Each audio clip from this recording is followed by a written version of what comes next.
नमस्ते बच्चों। हिंदी के पीरियड में आप सबका स्वागत है। हम लोग पढ़ेंगे प्रेमचंद के फटे जूते। जहाँ तक पढ़े थे उसके आगे। तो मुझे लगता है तुम किसी सख्त चीज़ को ठोकर मारते रहे हो।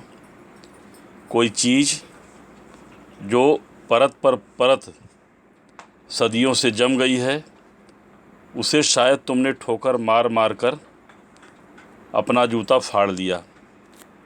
कोई टीला जो रास्ते पर खड़ा हो गया था, उस पर तुमने अपना जूता आजमाया। तुम उसे बचाकर उसके बगल से भी तो निकल सकते थे। टीलों से समझौता भी तो हो जाता है। टीला क्या होता है? जहाँ बहुत सारे मिट्टी का ढेर हो या ऊंचा हो, जमा हुआ हो मिट्टी, पहले से पहाड़ हो, टीला कहते हैं। सभी नदियाँ पहाड़ थोड़े ही फोड़ती हैं।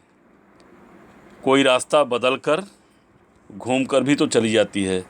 बहुत सारी नदियाँ होती हैं जो कि अपने वेग से पहाड़ को फोड़ देती हैं, बहा ले जाती हैं। लेकिन बहुत सारी होती हैं जो पहाड़ को नहीं फोड़ सकती, नहीं उस पानी मिट्टी को बहा सकती हैं, तो अपने रास्ते बदल देती हैं। तुम समझौता कर नहीं सके। क्या तुम्हारी भी वही कमजोरी थी जो होरी को ले डूबी?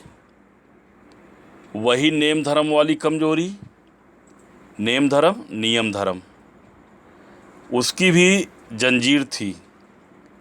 मगर तुम जिस तरह मुस्करा रहे हो, फ़ोटो खिंचाते समय लोग मुस्कराते ही हैं, फोटोग्राफर बोलता है स्माइल प्लीज। तुम जिस तरह मुस्करा रहे हो, उससे लगता है कि शायद नेम धर्म तुम्हारा बंधन नहीं था, तुम्हारी मुक्ति थी। तुम्हारी यह पाँव की अंगुली मुझे संकेत करती सी लगती है। जिसे तुम घृणित समझते हो, उसकी तरफ हाथ की नहीं, पाँव की अंगुली से इशारा करते हो। प्रायः लोग अंगुली से इशारा करते हैं, किसी की ओर इंगित करते हैं। लेकिन यहाँ पर क्या कह रहे हैं हरिशंकर परसाई जी कि उनकी अंगुली निकली है पैर की, तो कह रहे हैं तुम जिससे घृणा करते थे, तो हाथ की अंगुली से न इशारा करके पैर की अंगुली से इशारा कर रहे हो, ऐसा लगता है। यह लेखक की सोच है। तुम क्या उसकी तरफ इशारा कर रहे हो जिसे ठोकर मारते मारते तुमने जूता फाड़ लिया? मैं समझता हूँ, तुम्हारी अंगुली का इशारा भी समझता हूँ, और यह व्यंग्य मुस्कान भी समझता हूँ। तुम मुझ पर या हम सभी पर हंस रहे हो, उन पर जो अंगुली छिपाए और तलुआ घिसाए चल रहे हैं। लेखक कह रहे हैं कि तुम उस पर हंस रहे हो जो अंगुली तो अपनी छिपा लिए हैं, चाहे सामने से जूता फटा नहीं है, फटा हो या ना हो, जो पैर को अपने धोती से ढक ले रहे हैं, लेकिन नीचे से घिसा हुआ है, तलुआ घिसाए चल रहे हैं। उन पर जो टीले को बरका कर मतलब बचा करके, टीले को बचाकर बाजू बगल से निकल रहे हैं। तुम कह रहे हो मैंने तो ठोकर मार मार कर जूता फाड़ दिया, अंगुली बाहर निकल आई, पर पाँव बच रहा और मैं चलता रहा। मगर तुम अंगुली को ढकने की चिंता में तलुए का नाश कर रहे हो। तलुए पैर के नीचे जो तलवा होता है, हाँ, मुहावरा भी बनता है, तलवे चाटना, चमचागिरी करना। तो तलुए का नाश कर रहे हो। तुम चलोगे कैसे? मैं समझता हूँ, मैं तुम्हारे फटे जूते की बात समझता हूँ। अंगुली का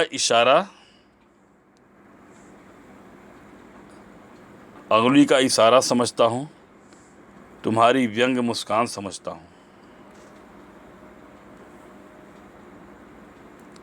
ठीक है, तो इसी का पाठ समाप्त होता है। अब है प्रश्न अभ्यास, इसको भी देख लेते हैं हम सब। तो पहला प्रश्न क्या है? हरिशंकर परसाई ने प्रेमचंद का जो शब्द चित्र हमारे सामने प्रस्तुत किया है, उससे प्रेमचंद के व्यक्तित्व की कौन कौन सी विशेषताएं उभर कर आती हैं? ठीक है, तो देखिए कौन कौन सी। प्रेमचंद के फटे जूते नामक व्यंग को पढ़कर प्रेमचंद के व्यक्तित्व की बहुत सारी विशेषताएं सामने आती हैं, जैसे संघर्षशील लेखक। प्रेमचंद संघर्षशील लेखक थे। एक मैं बता दे रहा हूँ पहले कि पहले ये धनपत राय के नाम से बहुत दिन लिखे, फिर नवाब राय के नाम से लिखे, एक बार ये लिखे किस्सा कुर्सी का, बहुत अच्छा था, उसे जब्त कर लिया गया, इन पे प्रतिबंध लग गया। फिर इन्होंने लिखा सोजे वतन, वह भी प्रतिबंधित हो गया, फिर अपना नाम बदल लिए और अंत में मुंशी प्रेमचंद के नाम से प्रसिद्ध हुए। और बाकी जितने भी इनके लेख हैं, 2 पुस्तकें तो जब्त ही हो गई थी, किस्सा कुर्सी का और सोजे वतन। उसके बाद जितनी कहानियां हैं, उपन्यास है, सब प्रेमचंद के नाम से लिखे और सब चल रही हैं। तो संघर्षशील लेखक प्रेमचंद आजीवन संघर्ष करते रहे। उन्होंने मार्ग में रास्ते में आने वाली चट्टानों को ठोकरें मारी, अगल बगल के रास्ते नहीं खोजे, समझौते नहीं किए। लेखक के शब्दों में, तुम किसी सख्त चीज़ को ठोकर मारते रहे हो, ठोकर मार मार कर अपना जूता फाड़ लिया। दूसरा क्या है? अपराजेय व्यक्तित्व। प्रेमचंद का व्यक्तित्व अपराजेय था, कभी वो पराजित नहीं हुए। उन्होंने कष्ट सहकर भी कभी हार नहीं मानी। यदि वे मनचाहा परिवर्तन नहीं कर पाए तो कम से कम कमजोरियों पर हंसे तो सही। उन्होंने निराश हताश जीने की बजाय मुस्कान बनाए रखी। उनकी नज़रों में तीखा व्यंग्य और आत्मविश्वास था। लेखक के शब्दों में, यह कैसा आदमी है जो खुद तो फटे जूते पहने फ़ोटो खिंचा रहा है, पर किसी पर हंस भी रहा है। यह एक व्यंग्य है। कष्टग्रस्त जीवन, उनका जीवन कष्टग्रस्त था ही। उस समय तो खैर बहुत सारे लोगों कष्टग्रस्त जीवन था, लेकिन लेखक वगैरह खास करके एक संघर्ष भरा जीवन जीते ही थे। प्रेमचंद जीवन भर आर्थिक संकट झेलते रहे। उन्होंने गरीबी को सहर्ष स्वीकार किया। वे बहुत सीधे साधे वस्त्र पहनते थे। उनके पास पहनने को ठीक से जूता भी नहीं था, फिर भी वे हीनता से पीड़ित नहीं थे। उन्होंने फ़ोटो खिंचवाने में भी अपनी सहजता बनाए रखी। प्रेमचंद अंदर बाहर से एक थे, कोई दिखावा उनके अंदर नहीं था। तो प्रेमचंद अंदर बाहर से एक थे। लेखक के शब्दों में, इस आदमी की अलग अलग पोशाकें नहीं होगी, इसमें पोशाकें बदलने का गुण नहीं है। और क्या थी विशेषता? प्रेमचंद ने जीवन भर मानवीय मर्यादाओं को निभाया। उन्होंने अपने नियम धर्म को, अर्थात लेखकीय गरिमा मर्यादा को बनाए रखा। वे व्यक्ति के रूप में तथा लेखक के रूप में श्रेष्ठ आचरण करते रहे। अब देखिए दूसरा प्रश्न क्या दिया है? सही कथन के सामने सही का निशान लगाएं। सही कथन के सामने सही का निशान लगाएं। ठीक है,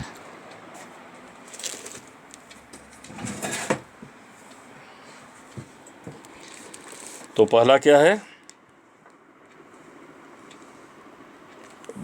बाएं पांव का जूता ठीक है, मगर दाहिने जूते में बड़ा छेद हो गया है, जिसमें से अंगुली बाहर निकल आई है। लोग तो इत्र चुपड़ कर फ़ोटो खिंचाते हैं, जिससे फ़ोटो में खुशबू आ जाए। तुम्हारी यह व्यंग मुस्कान, क्या दिया है, तुम्हारी यह व्यंग मुस्कान मेरे हौसले बढ़ाती है। एक ऐसा कथन है, यह गलत कथन है, ऐसा उन्होंने नहीं कहा था। पहला भी सही है, दूसरा भी सही है, तीसरा कहे तुम्हारी यह व्यंग मुस्कान मेरे हौसले बढ़ाती है, यह गलत कथन है। फिर घ में क्या है, घ में है जिसे तुम घृणित समझते हो उसकी तरफ अंगूठे से इशारा करते हो, यह भी कथन गलत है। किससे कह रहे हैं, जिससे तुम घृणित समझते हो उसकी तरह किससे इशारा कर रहे थे, अंगुली से, यहाँ दिया है अंगूठे से, तो यह भी वाक्य क्या है, गलत है। तीसरा क्या दिया है, नीचे दी गई पंक्तियों में निहित व्यंग को स्पष्ट कीजिए। जो व्यंग दिया गया है उसमें क्या करना है, स्पष्ट करना है। तो पहला क्या है, जूता हमेशा टोपी से कीमती रहा है, अब तो जूते की कीमत और बढ़ गई है, और एक जूते पर 2500 टोपियाँ न्यौछावर होती हैं। कहने का अभिप्राय क्या था इनका, जीवन में यह विडंबना है कि जिसका स्थान पाँव में है अर्थात नीचे है उसे अधिक महत्वपूर्ण माना जाता रहा है, जिसका स्थान ऊंचा है जो सिर पर बिठाने योग्य है उसे कम सम्मान मिलता रहा है। आजकल तो जूतों का अर्थात धनवानों का मान सम्मान और भी अधिक बढ़ गया है। एक धनवान पर 2500 गुणी लोग न्यौछावर होते हैं। गुणी लोग भी धनवानों की जी हजूरी करते नज़र आते हैं। यह बहुत सत्य है। उस समय भी था कि बहुत सारे ऐसे कवि थे जो बात तो बहुत अच्छी लिखते थे लेकिन फिर भी राज दरबारी थे और राजा की जी हजूरी में वो लिखा करते थे। ठीक है। फिर ख, तुम पर्दे का महत्व नहीं समझते, नहीं जानते, हम पर्दे पर कुर्बान हो रहे हैं। इसका अभिप्राय क्या है, प्रेमचंद ने कभी पर्दे को अर्थात लुकाव छिपाव को महत्व नहीं दिया। उन्होंने वास्तविकता को कभी ढकने का प्रयत्न नहीं किया। वे इसी में संतुष्ट थे कि उनके पास छिपाने योग्य कुछ नहीं था। वे अंदर बाहर से एक थे, यहाँ तक कि उनका पहनावा भी अलग अलग नहीं था। लेखक अपनी तथा अपने युग की मनोभावना पर व्यंग करता है कि हम पर्दा रखने को बड़ा गुण मानते हैं। जो व्यक्ति अपने कष्टों को छिपाकर समाज के सामने सुखी होने का ढोंग करता है, हम उसी को महान मानते हैं। जो अपने दोषों को छिपाकर स्वयं को महान सिद्ध करता है, हम उसी को श्रेष्ठ मानते हैं। ऐसा व्यंग किया गया है। घ क्या है, जिसे तुम घृणित समझते हो उसकी तरफ हाथ की नहीं पाँव की अंगुली से इशारा करते हो। कहने का अभिप्राय कि लेखक कहता है प्रेमचंद ने समाज में जिसे भी घृणा योग्य समझा उसकी ओर हाथ की अंगुली से नहीं बल्कि इन अपने पाँव की अंगुली से इशारा किया, अर्थात उसे अपनी ठोकरों पर रखा, अपने जूते की नोक पर रखा, उसके विरुद्ध संघर्ष किए रखा। उन्होंने चाटुकारिता नहीं की। चलिए अगला चौथा क्या है, पाठ में एक जगह पर लेखक सोचता है कि फ़ोटो खिंचाने की अगर यह पोशाक है तो पहनने की कैसी होगी, लेकिन अगले ही पल वह विचार बदलता है कि नहीं, इस आदमी की अलग अलग पोशाकें नहीं होगी। आपके अनुसार इस संदर्भ में प्रेमचंद के बारे में लेखक के विचार बदलने की क्या वजह हो सकती हैं? ठीक, बहुत बढ़िया। तो मेरे विचार से लेखक ने पहली टिप्पणी सामान्य रूप से जगत के व्यवहार को देखकर की थी। प्रायः लोग अपने घर पहनने और बाहर पहनने के कपड़ों में अंतर करते हैं, परंतु प्रेमचंद इन सबसे अलग हैं। यह उन्होंने बाद में सोचा कि इनका जो घर में पहनने का है वही बाहर पहनने का है। यह आदमी कपड़े बदलने का शौकीन नहीं है, दिखावा का शौकीन नहीं है। पांचवा, आपने यह व्यंग पढ़ा, इसे पढ़कर आपको लेखक की कौन सी बातें आकर्षित करती हैं। भाई उनकी जो सादगी थी, उनका जो दुराव छिपाव नहीं था। तो चलिए देखते हैं। मुझे इस व्यंग की सबसे आकर्षक बात लगती है विस्तारण शैली। लेखक एक संदर्भ से दूसरे संदर्भ की ओर बढ़ता चला जाता है। वह बूंद में समुद्र खोजने का प्रयत्न करता है। जैसे बीज में से क्रमशः अंकुर का, फिर पल्लव का, फिर पौधे और तने का तथा अंत में फूल फल का विकास होता चला जाता है, उसी प्रकार इस निबंध में प्रेमचंद के फटे जूते से बात शुरू होती है। वह बात खुलते खुलते प्रेमचंद के पूरे व्यक्तित्व को उद्घाटित कर देती है। बात से बात निकलने की यह व्यंग्य शैली बहुत आकर्षक बन पड़ी है। छठा क्या दिया है? पाठ में टीले शब्द का प्रयोग किन संदर्भों को इंगित करने के लिए किया गया होगा? टीले से है यहाँ पे जो बाधा पहुँचाने वाले लोग, जो उनको रास्ते में रुकावट, जैसा पहला ही बताया कि 2-2 किताबें जब्त कर ली गई थी। तो टीला रास्ते की रुकावट का प्रतीक है। जैसे बहती नदी में खड़ा कोई टीला सारे बहाव को रोक देता है, नदी के प्रवाह को रोक देता है, उसी भांति अनेक बुराइयाँ, कुरीतियाँ और भ्रष्ट आचरण जीवन की सहज गति को बाधित कर देते हैं। इस पाठ में टीला शब्द का प्रयोग शोषण, अन्याय, छुआछूत, जात पात, महाजनी सभ्यता आदि बुराइयों के लिए हुआ है। चलिए अब है रचना और अभिव्यक्ति। प्रेमचंद के फटे जूते को आधार बनाकर परसाई जी ने यह व्यंग्य लिखा है। आप भी किसी व्यक्ति की पोशाक को आधार बनाकर एक व्यंग्य लिखिए। तो आप लोग जो समझ में आएगा उसको लिखिएगा।